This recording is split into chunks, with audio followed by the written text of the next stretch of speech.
Hey guys, how you doing? I hope everybody's feeling good today.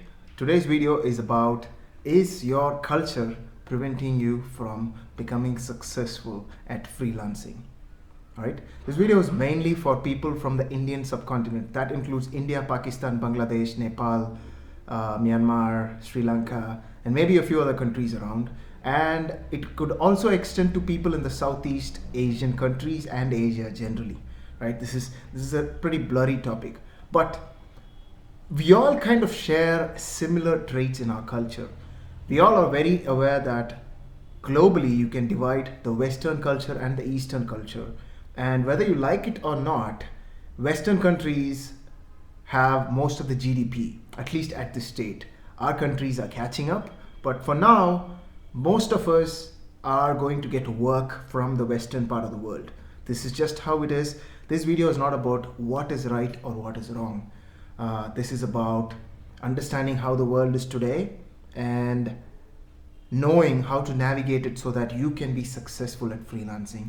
And before I start, I just want to wish you all a great future going forward with freelancing. I'm here to help you all become successful with freelancing, especially my freelancing brothers and sisters in the Southeast Asian continent or the Indian subcontinent, whatever it is. Doesn't mean that I don't love the rest of the world, but I believe I could connect and help you guys a lot more. Okay, without wasting time, let's get into today's video. All right, so our culture is different and it's more aligned to Eastern part of the world. We know that, right? And we explained all of this. If you are from a small town, maybe you didn't grow up with a lot of influence from the international community, if you have no perspective about or maybe you didn't know or have friends who are from big cities or from a different country, you will have a lot of problems having freelancing clients, right? You might have trouble finding freelancing client. You might even have trouble, even some of them would probably not even respond to you, simply because a big part of how much somebody feels comfortable is if you're similar to them, right? This is just how it is. This is nothing wrong with it because you would feel the same way.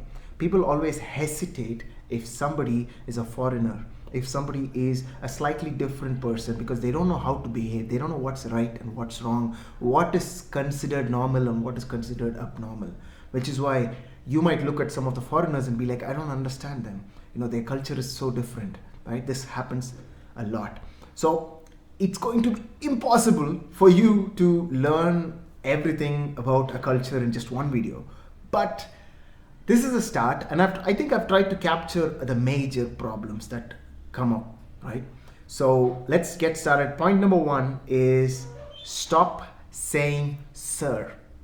This I've seen people do in India, Sri Lanka, Pakistan, Bangladesh, Philippines, Indonesia. People often call them sir. This is a very colonial thing where we were all part of the colonial countries, and this is something they left when they left all our countries. Unfortunately, we still carry it in our cultures, right? We kind of call them sir. I want to keep this specific. I want you to call them by their name. If somebody's name is Bob, you say, hey Bob, how are you doing? Right? Hey Bob.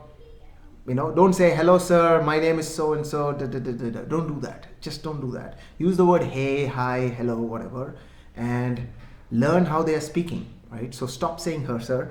A funny story, you might not realize how important this is. A funny story is one of the guys who I know who runs an international company. He said when he sees the words hello sir in his application, he just rejects them right away. He doesn't even read through the rest.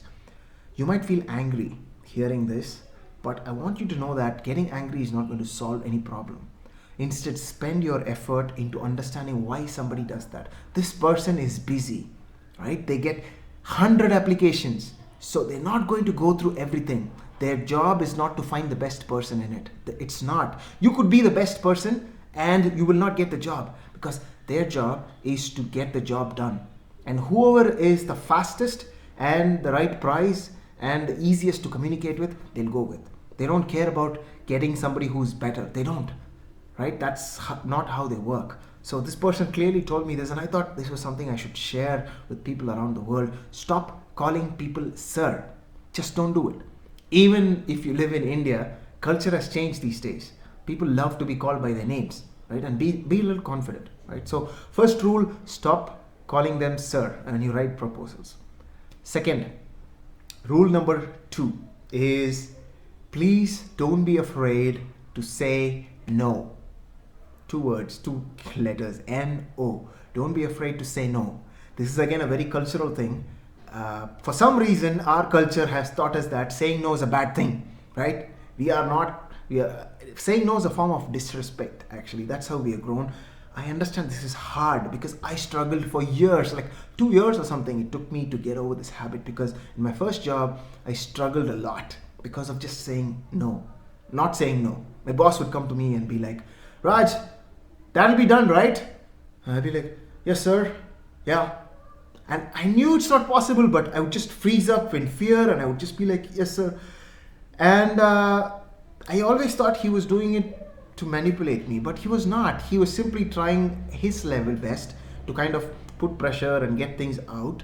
But over time, what happened was I would just promise him many things and I would never deliver, right? Because it's impossible. You can't just say no to yes to everything, right? So, and then I lost trust because I would say yes to something, and even though I was working really hard, it doesn't matter. All that matters is a promise. It's not about how hard you work, right? Nobody cares. They don't care. It's about whether you can keep your promise and whether you can give something useful. So don't measure yourself about how hard something is or how complicated something is. This is something we keep doing, right? So learn to say no. Don't say yes to everything. And it also comes down to feeling a sense of scarcity. I understand you're already struggling. You're not even getting one project. So how does it make sense to say no? But see, this is a loop. You're not getting projects because you're not willing to say no. You say yes to everything, and the person opposite can sense, they can feel that you're desperate for work, a job. They can feel that you're not confident. They can feel that from your words, they can feel that you're not somebody they can trust and rely on. Even though you might be all of these things. I'm not saying these things are you, but communication is going to break that. So if you're somebody who can put your foot down and be like, I am going to be specialized in only this. I am going to be specialized in either only one technology or 2 technologies.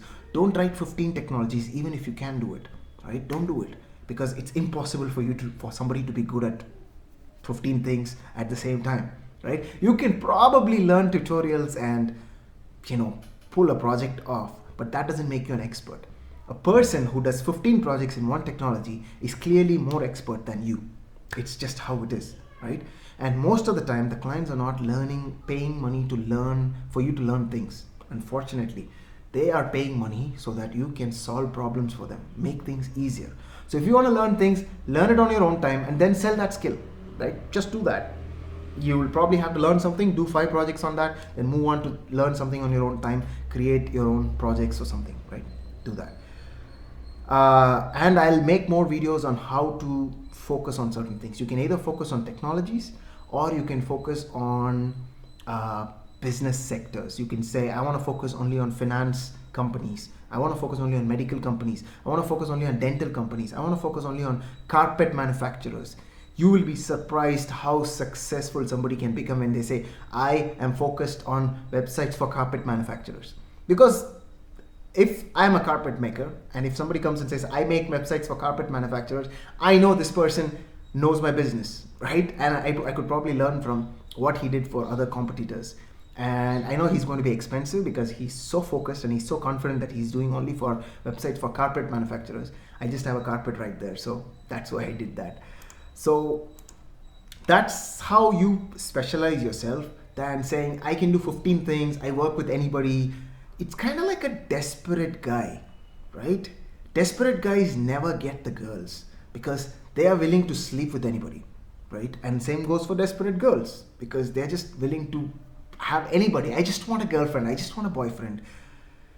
Unfortunately, it doesn't work like that. As long as you keep saying that, you will never get a girlfriend. You'll never get a boyfriend. right? Similar things with clients. If you say, I'm willing to work with anybody and everybody, just give me a chance, nobody will work with you because you're desperate. You're not willing to be confident and say, I am worth something. So I'll tell you how to work on that later, right? But don't be afraid. Say no. Don't say yes to everything. Okay, we already are at 10-minute mark. Let's go faster.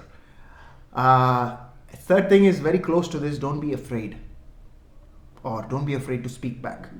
This is again very cultural, because in our culture, speaking back is considered a sign of disrespect, right? If somebody tells you something, you gotta nod and say okay, right? You can't say this is not possible. You can't say when somebody is wrong, right? This is a big problem, because in our cultures, if somebody is wrong, it's considered a shame.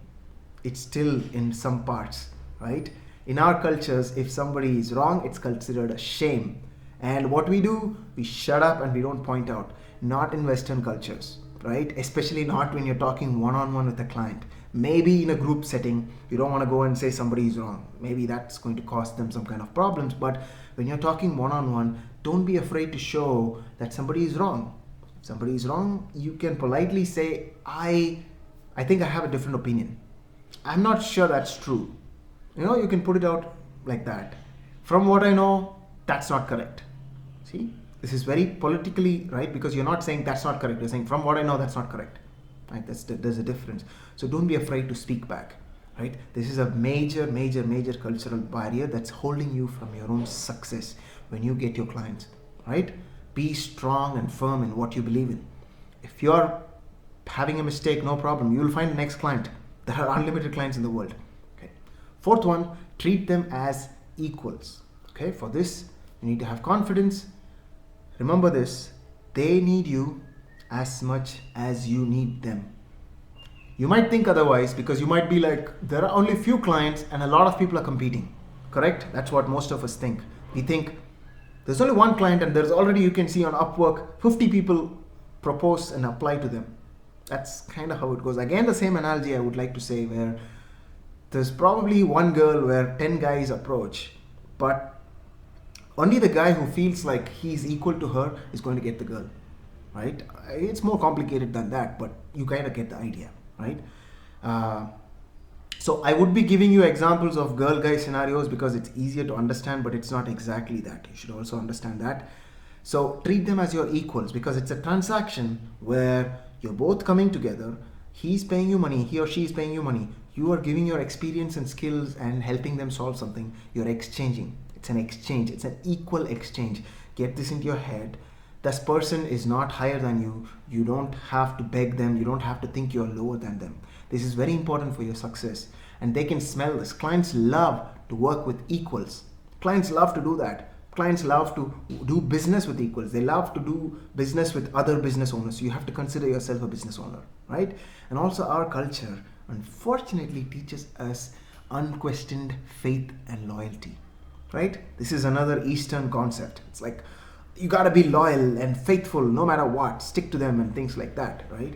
So we are kind of put up in this situation where we feel like we are stuck and we just have to do no matter what, right? And we complain, we don't talk back. This is a very old philosophy and it doesn't work in the world we live in today. So don't do that. So treat them as equals. Remember, you need them as much as they need you. Even if there are 100 people competing for a job, they are looking for one person who can take the headaches away. You're not replaceable, because it from their perspective, if he's a client, he has to go through so much time. He has to spend so much time, so much effort before he finds one person. And he makes sure that one person he can work with for a long time. It's almost kind of like an employee, but not quite, right? So you have to understand they are also equally desperate to find the right guy. Right? They are, trust me. I've spoken with a lot of clients. So it's not that only you are desperate to find a job, they are desperate to find the right guy, right? It's not like just throw in a new guy and change them. Okay, so remember that. Fifth one, the last point is work on your confidence and personality. It's a vague thing because you might be getting angry. How do I do that? But that's outside this video, right? But you got to work on that. Work on your confidence and personality. Not the technical skills.